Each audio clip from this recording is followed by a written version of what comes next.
আরেকটা বাস্তব কথা আমি কই, আমি আমার জীবনে ভুলতাম নাই।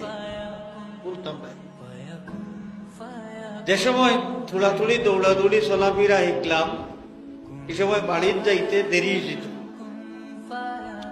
যেত রাত 12টা 1টা 1:30 কোলাখান। খুব স্বাভাবিক, এই সময় তো মানুষের ঘুমোর টাইম, দরজা জানালা বন্ধ করিয়া মানুষ ঘুমোতা করে। কিন্তু আমার জীবনে একদিনও আম্মা যতদিন জিন্দা আসলা দরজাত গিয়া টুকা মারা লাগছে না, গেইটর তালাক গিয়া বাড়ি দেওয়া লাগছে না। আমার জীবনে কোনোদিন না, ও কিলা যেন বুধভাইলিতা তো বাড়ির বাড়া থাকতে লড়াছড়া উঠলেও বুঝতা যে আমার ফুয়া ইচ্ছে বাড়ি, এবং ঘুমাইতা না, কোনো বাড়ির না যাওয়া পর্যন্ত ঘুমাইতা না। আহা, জীবনে কোনোদিন গেইটও ডাকা লাগছে না।